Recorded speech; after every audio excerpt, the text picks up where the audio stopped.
After discovering my husband's autism and kiddie food preference, I faced deceit and marital stress, leading to my decision to divorce. Well, it's been a lot longer than the 1-week update I promised. I could make excuses, but I won't.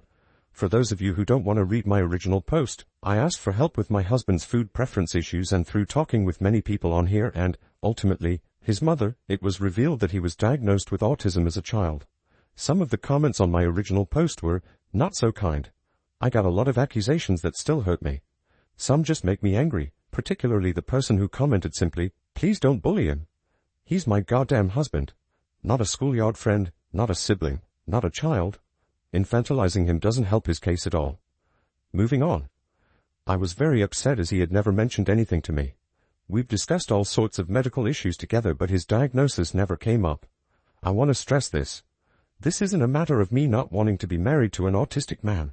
This is a matter of my husband keeping something important from me and causing me a great deal of stress that could have been avoided if I was aware of his diagnosis. For example, I continuously pushed him to try new foods or attend concerts or visit loud amusement parks. I knew he wasn't particularly thrilled about any of those things, but they are all very normal couple activities that I wanted us to experience together. Had I been aware of his autism, I would have had a better understanding of how negatively these things affected him, and made more of an effort to integrate things he liked with things I liked, maybe a smaller local band, or a craft fair instead of an amusement park. Anyways, that's the backstory. Read below for the update. Update. I confronted him about my conversation with his mother the night before our counseling appointment. I made sure to bring it up casually so I didn't become angry again. He tried to brush me off at first, saying he didn't know what I was talking about.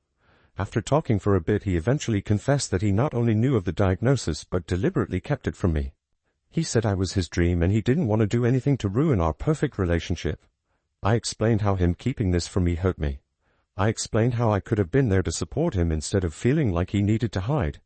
He said he wasn't ashamed of it at all. He explained that it's just not something that affects him anymore. I, again, explained how it affects me, but he didn't seem to care.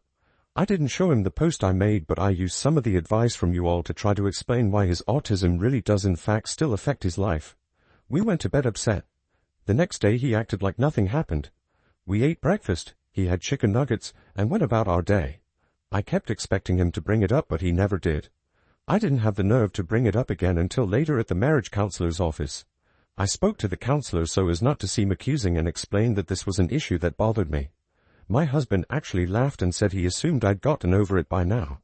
When I explained that no, I really hadn't, he got angry with me and stormed out. The counselor tried to mediate, but it wasn't much use as my husband went to wait in the car.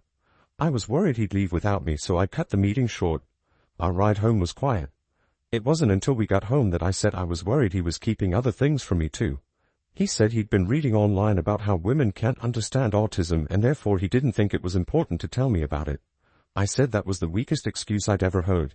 He then said that I'd leave him if I knew. I said if I left him it'd be because he's a liar. Apparently he told all of our mutual friends that he'd just been diagnosed with autism and I was considering leaving him because of it. Now many of our friends won't talk to me and act very cold when we run into each other in public.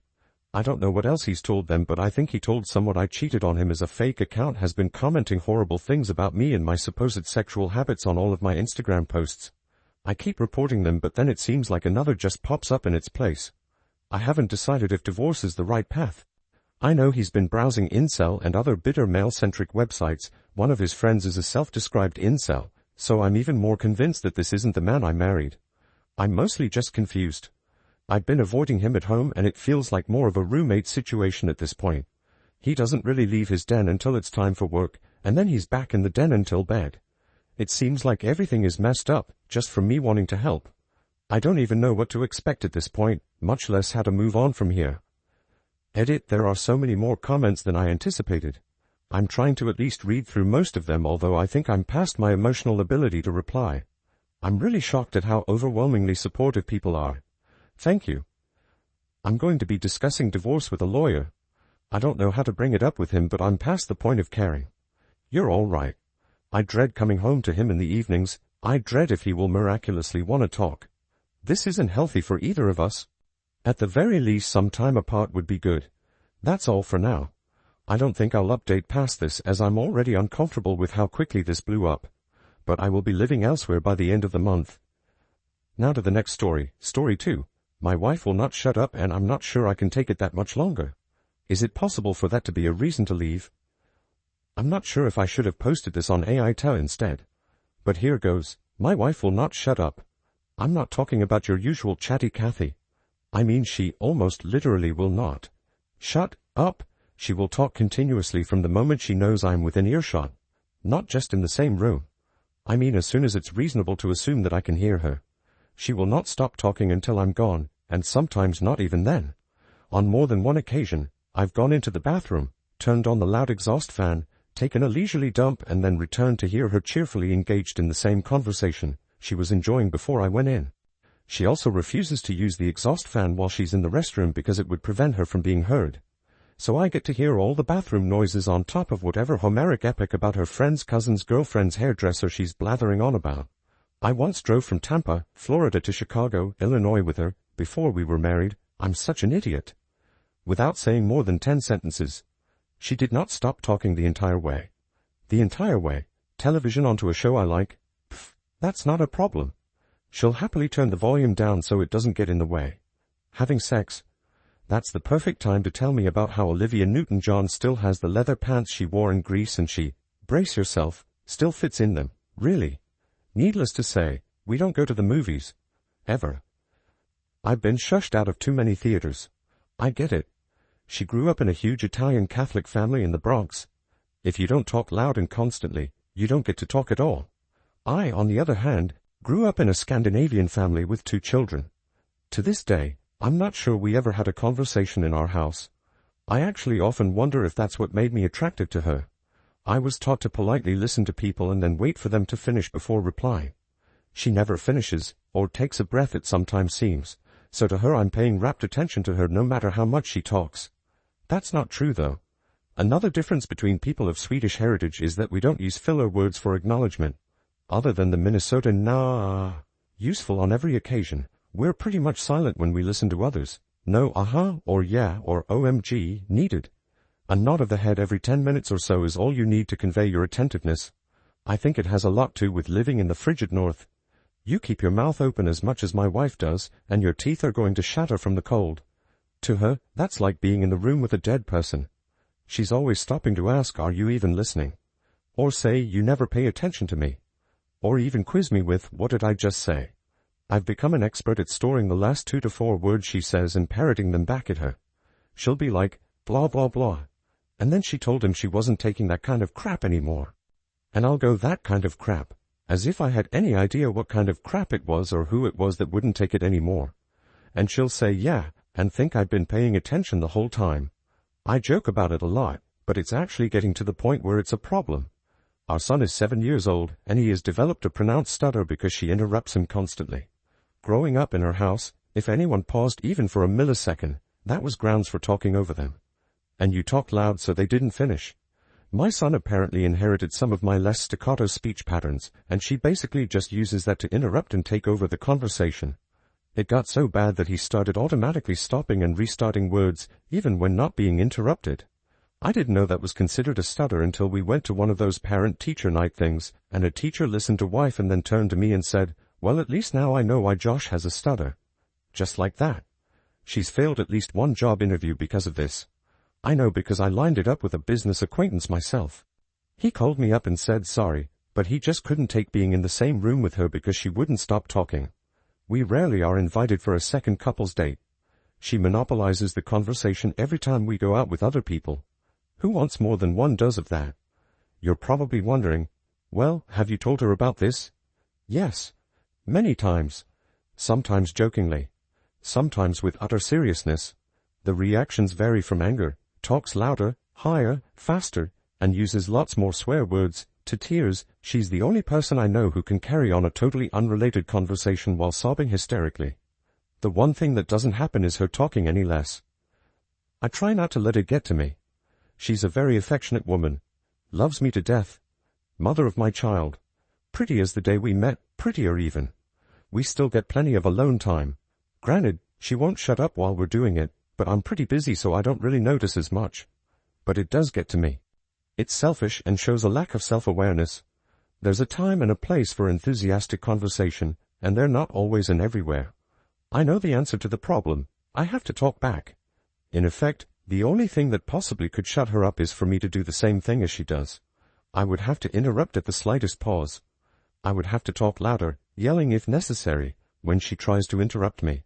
I would have to learn to use Italian hand gestures to emphasize my points and chop off her objections. But I'm not Italian. I'm a waspy pale dude who grew up in a household that would have made a mortuary sound like a middle school cafeteria. 12 years of this has finally pushed me to the brink. I'm not sure I can take it that much longer. I'm just not sure if I could get a word in to tell the judge why I'm there in his divorce court.